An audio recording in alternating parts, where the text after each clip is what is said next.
రెండవ దినము బాలకాండ. అలా కొంతకాలం గడిచాక ఒకనాడు దశరథ మహారాజు ఋష్యశృంగుడి దగ్గరికి వచ్చి ఇలా అన్నాడు. అయ్యా, నేను సంతానహీనుడిని. నాకు చాలా దిగాలుగా ఉంది. నాకు సంతానం కలగకుండా ఏ పాపము ప్రతిబంధకంగా నిలబడుతుందో ఆ పాపాన్ని పరిహరించుకోవడానికి వేదము చేత నిర్ణయించబడిన అశ్వమేధ యాగాన్ని మీరు నాతో చేయించాలి అని కాళ్ళు పట్టి ప్రార్థించాడు. అప్పుడు ఋష్యశృంగుడు ఇలా అన్నాడు. యాగం చేయాలనే ధార్మికమైన బుద్ధి నీకు ఎప్పుడైతే కలిగిందో దశరథ మహారాజా, ఆనాడే నీకు మంచి జరగడం మొదలయ్యింది. కావున నీకు శూరులు, లోకము చేత కీర్తింపబడే నలుగురు కుమారులు కలుగుతారని ఆశీర్వదించాడు.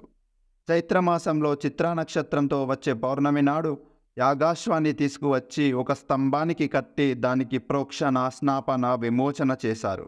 ఇంకా కొన్ని ఇతరమైన క్రతువులు చేశాక ఆ యాగాశ్వాన్ని విడిచిపెట్టారు. అది అలా ఒక 12 నెలలు తిరుగుతుంది. దాని వెనకాల మహాశూరులైన వాళ్ళు వెళ్తారు. ఆ అశ్వం తిరిగొచ్చేలోపు, అంటే పాల్గొన మాసంలో వచ్చే అమావాస్యకి రాజు యాగశాలలో ప్రవేశం చేయాలి. కాబట్టి దశరథ మహారాజు ఋష్యశృంగుడిని, వశిష్ఠుడిని పిలిచి యాగం ప్రారంభించాల్సిందిగా కోరాడు. ఆ యాగానికి ఇతర దేశాల నుంచి రాజులను, ప్రజలను, జానపదులను, వేద బ్రాహ్మణులను, విద్వాంసులను ఆహ్వానించాడు. వచ్చిన వాళ్ళందరికీ భోజనాలు పెట్టారు. పల్లెటూర్ల నుంచి వచ్చిన వాళ్ళని అశ్రద్ధగా చూడకండి. భోజనం పెట్టేటప్పుడు అందరికీ శ్రద్ధగా వడ్డించండి అని వశిష్ఠుడు చెప్పాడు. సర్వే వర్ణ యథా పూజం ప్రాప్నువంతి సుసత్కృతః నచవగ్న ప్రయోక్తవ్య కామాక్రోధవశాతపి. 10 మంది భోజనం చేసేటప్పుడు కొంతమంది కామక్రోధానికి లోనై అనరాని మాటలు మాట్లాడితే మీరు నవ్వి వచ్చేయండి. పట్టించుకోమాకండి. భోజనం చేయడానికి పంక్తిలో కూర్చున్నవాడు అతిథి రూపంలో ఉన్న సాక్షాత్తు భగవంతుడు. కాబట్టి మర్యాదలకు ఎటువంటి లోటు రాకూడదని వశిష్ఠుడు ఆజ్ఞాపించాడు. అలాగే జనక మహారాజు, కాశీరాజు, రోమపాదరాజు, కైకేయరాజు పిలవడానికి ఎవరినో కాకుండా స్వయంగా మంత్రులనే వెళ్ళమని చెప్పి అందరికీ విడిది ఏర్పాటు చేయండి అని ఆదేశించాడు.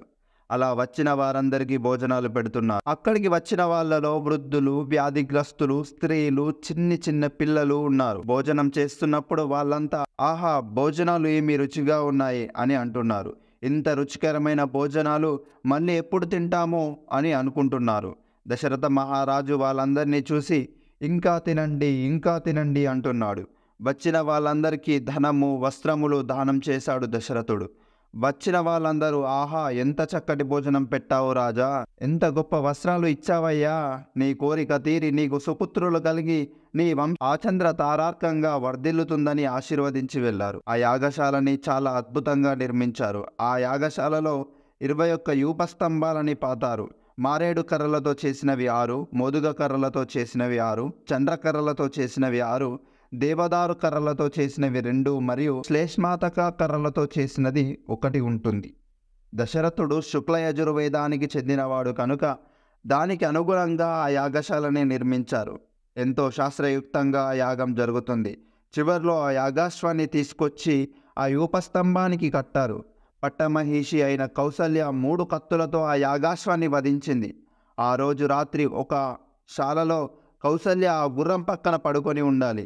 మరుసటి రోజున ఈ యాగం చేయించిన ఋత్విక్కులకి రాజు తన 4 రకాలైన భార్యలని దానం చేయాల్సి ఉంటుంది. మొదట పట్టమహిషిని, 2 ఉపేక్షిత భార్యని, 3 ఉంపుడు గత్తెని, చివరిగా పాలాగలిని దానం చేస్తాడు. ఆ ఋత్విక్కులు ఆ 4 భార్యలను తిరుగు రాజుకి ఇచ్చేస్తారు. అప్పుడు ఆ రాజు తన భార్యలను తీసుకొని ఆ ఋత్విక్కులకి ధనాన్ని ఇస్తాడు. ఇప్పుడు ఆ గుర్రం శరీరంలో నుంచి బప, అంటే జంతువుల కడుపులో బొడ్డు కింద ఉండే ఉల్లిపొర వంటి కొవ్వుని తీసి అగ్నిలో వేశారు. ఆ బప అగ్నిలో కాలుతున్నప్పుడు వచ్చే ధూమాన్ని రాజు పీల్చాలి. దీనినే అశ్వమేధ యాగం అంటారు. అలా పీలిస్తే తనకి సంతానం కలగకుండా ఏ పాపం అడ్డుపడుతుందో ఆ పాపం పోతుంది. చివరిగా ఆ గుర్రం శరీరంలో మిగతా భాగాలని ఆ హోమంలో హవిస్సుగా సమర్పిస్తారు. దశరథ మహారాజు తన రాజ్యాన్ని అశ్వమేధ యాగం చేయించిన ఋత్విక్కులకి దానం చేశాడు. అప్పుడు వాళ్ళు, మేము ఈ భూభారాన్ని వహించలేము, నువ్వు రాజువి, నువ్వే పరిపాలించాలి అని ఆ రాజ్యాన్ని తిరిగి రాజుకే ఇస్తారు.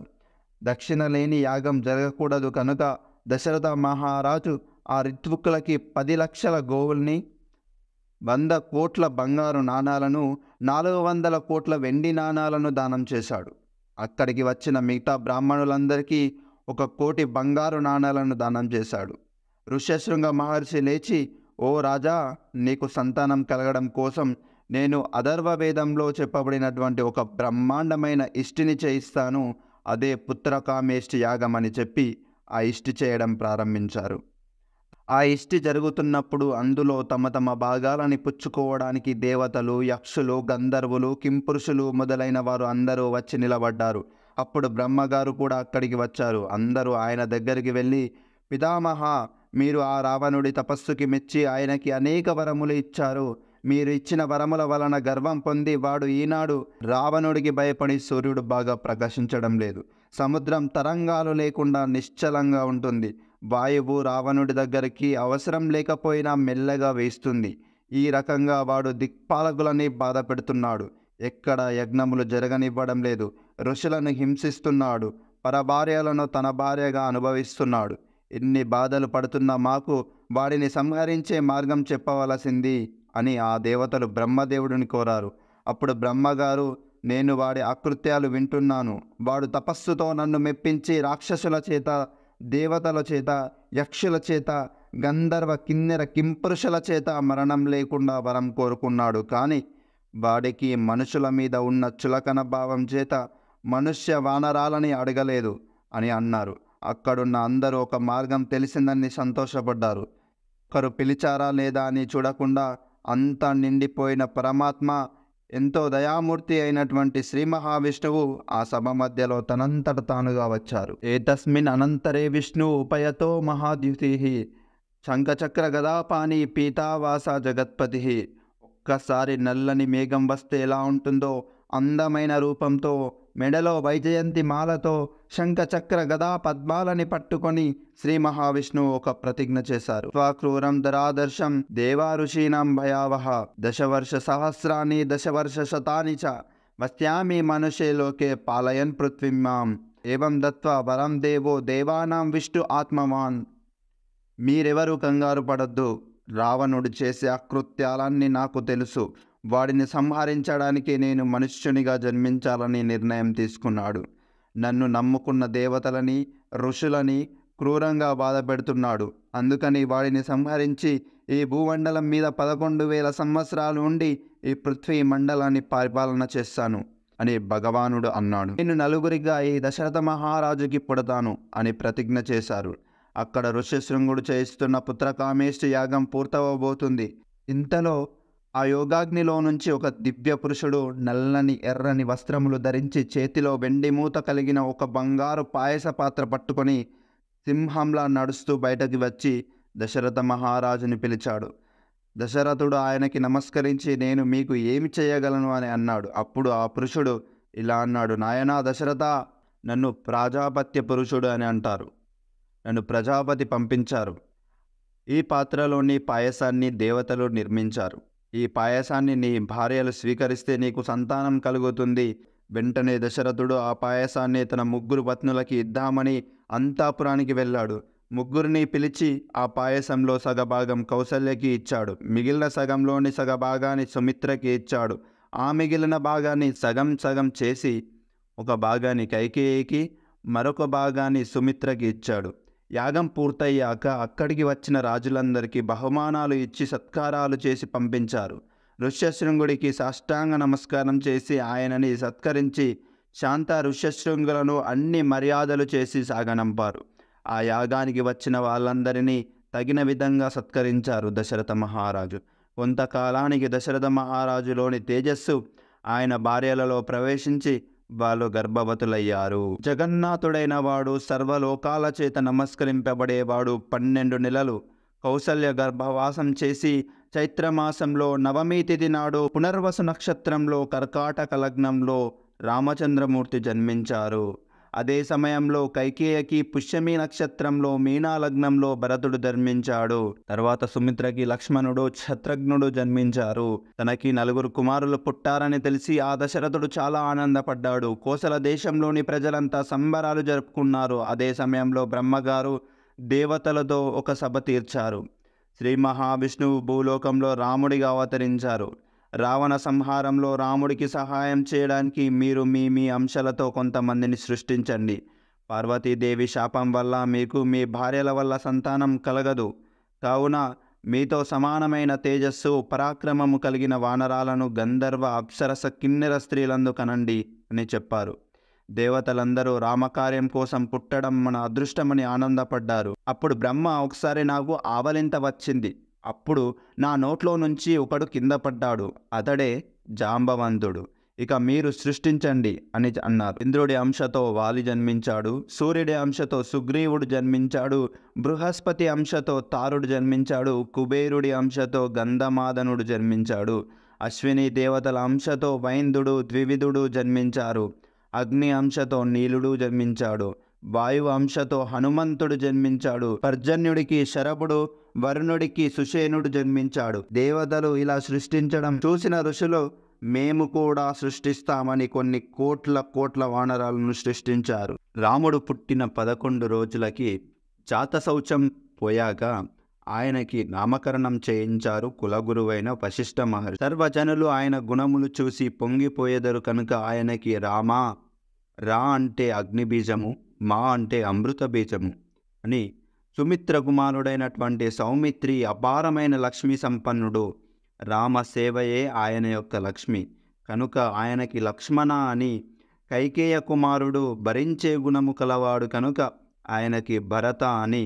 శత్రువులను అంతా శత్రువులను సంహరించగలవాడు కనుక శత్రుఘ్ను అని నామకరణం చేశాడు వశిష్ఠ మహర్షి. తన కుమారులు పెరిగి పెద్దవారవుతుంటే వాళ్ళని చూసుకుని దశరథుడు ఎంతో మురిసిపోయాడు. వాళ్ళు అన్ని వేదాలు అన్ని విద్యలు నేర్చుకున్నారు. ఎల్లప్పుడూ గురువులను పూజించేవాళ్ళు, లోకంలోని అందరి హితం కోరుకునేవాళ్ళు. వాళ్ళు ఎప్పుడు తండ్రి గారికి సేవ చేసేవాళ్ళు. రాముడు జులపాల జుట్టుతో రాజమార్గంలో వెళ్తుంటే చూసిన దశరథుడికి తను యవ్వనంలో ఉన్నప్పుడు ఎలా ఉండేవాడో రాముడు కూడా అలాగే ఉన్నాడనిపించేది. లేక పుట్టిన పిల్లలని చూసుకుంటూ ఆ రాజదంపతులు హాయిగా కాలం గడిపారు. అలా కొంతకాలం గడిచాక ఒకనాడు దశరథ మహారాజు సభలో ఇలా అన్నారు. నా పిల్లలకి 12 సంవత్సరాల వయసు దాటింది. వాళ్ళు పెద్దవాళ్ళు అవుతున్నారు. కాబట్టి వాళ్ళకి వివాహం చేయాలని అనుకుంటున్నాను. తగిన సంబంధాలని వెతకమని దశరథుడు అంటుండగా ఆ సభలోకి ఎవరు అనుకోని విధంగా విశ్వామిత్రుడు వచ్చాడు. వెంటనే దశరథుడు లేచి ఆయనకి ఎదురొచ్చి స్వాగతం పలికాడు. మీరు మా రాజ్యానికి రావడం మా అదృష్టం. మీలాంటి గొప్ప మహర్షులు ఊరుకనే రారు. కాబట్టి మీ కోరికేదైనాను నేను సంతోషంగా తీరుస్తాను అని దశరథుడు అన్నాడు. అప్పుడు విశ్వామిత్రుడు, దశరథ, నీకు సామంత రాజులందరూ లొంగి ఉన్నారా? దాన ధర్మాలు సక్రమంగా చేస్తున్నావా? మంత్రులందరూ నీకు సాచివ్యం చేస్తున్నారా అని పలు కుశల ప్రశ్నలు వేసి, నాకు ఒక కోరిక ఉంది, నువ్వు తీర్చాలి అన్నాడు. నీ పెద్ద కొడుకైన రాముడిని నాతో పంపిస్తావా? మా యాగాలకి అడ్డు వస్తున్నటువంటి రాక్షసులను వధించడానికి తీసుకువెళ్తాను అని విశ్వామిత్రుడు అన్నాడు. ఈ మాట విన్న దశరథుడు కింద పడిపోయాడు. మెల్లగా తేరుకున్న దశరథుడు, ఇంకా 16 సంవత్సరాలు కూడా నా రాముడికి రాలేదు. ఆ రాక్షసులని ఎలా సంహరించగలడు? కావాలంటే నేను నా చతురంగ బలాలతో వచ్చి ఆ రాక్షస సంహారం చేస్తాను. పోనీ రాముడే రావాలంటే రాముడితో నేను కూడా వస్తాను అని దశరథుడు ప్రాధేయపడ్డాడు. రాముడు పిల్లవాడు, ఏమీ చేయలేడు అని నువ్వు అనుకుంటున్నావు, కానీ రాముడంటే ఎవరో నాకు తెలుసు, వశిష్ఠుడికి తెలుసు. రాముడు రాక్షసులను వధించి తప్పక తిరిగి వస్తాడు. నువ్వు తండ్రివి గనుక నీకు రాముడి మీద ఉన్న పుత్రవాత్సల్యం వల్ల నువ్వు తెలుసుకోలేకపోతున్నావు. రాముడిని నాతో పంపించు అని విశ్వామిత్రుడు అడిగాడు. అప్పుడు దశరథుడు, లేక పుట్టిన నా కొడుకుని నన్ను విడిచిపెట్టు అన్నాడు.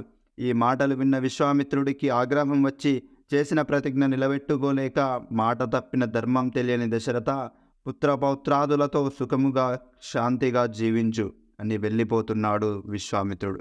వెంటనే వశిష్ఠుడు లేచి విశ్వామిత్రుడిని కూర్చోమని చెప్పి దశరథుడితో ఇలా అన్నాడు. ఇంతకాలం రాజ్యం చేశావు, ధర్మాత్ముడవని అనిపించుకున్నావు. ఇప్పుడు ఆడిన మాట తప్పి దశరథుడు అధర్ముడు, మాట తప్పినవాడు అనిపించుకుంటావా? ఇచ్చిన మాటకి నిలబడు. విశ్వామిత్రుడు అంటే ఎవరో తెలుసా? ఏష విగ్రహవాన్ ధర్మ ఏష వీర్య వతంవరః ఏష విద్య అధికోలోకే తపసాచ పరాయణం. ఈ లోకంలోని ధర్మమంతా విశ్వామిత్రుడు, ఈ లోకంలోని తపస్సు అంతటినీ నిర్వచనం విశ్వామిత్రుడు, ఈ లోకంలోని బుద్ధి అంతటికీ నిర్వచనం విశ్వామిత్రుడు. శివుడి అనుగ్రహంగా ఆయనకి ధనుర్వేదం మొత్తం భాషించింది. కావున ఆయనకి ఈ లోకంలో ఉన్న అన్ని అస్త్రశస్త్రాలు తెలుసు. ఇన్ని తెలిసిన విశ్వామిత్రుడు తనని తాను రక్షించుకోగలడు. కానీ రాముడికి ఆ కీర్తి దక్కాలని, తనకి తెలిసిన సమస్త విద్యలు రాముడికి దారపోయాలని ఆయన ఆశ. ఎందుకు అడ్డుపడతావు అని అన్నాడు.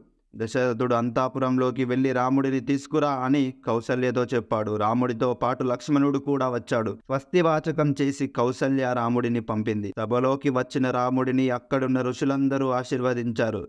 దశరథుడు రాముడి మూర్తి భాగం మీద ముద్దు పెట్టాడు. చాలా సంతోషంతో, నా కొడుకుని మీ చేతులలో పెడుతున్నాను, మీరు ఎలా కావాలంటే అలా వాడుకోండి అని విశ్వామిత్రుడితో చెప్పాడు. విశ్వామిత్రుడు ఏది చెబితే అది చెయ్యి అని రాముడితో చెప్పి సాగనంపాడు. అలా విశ్వామిత్రుడు వెనుక రామలక్ష్మణులు ఇద్దరూ బయలుదేరారు.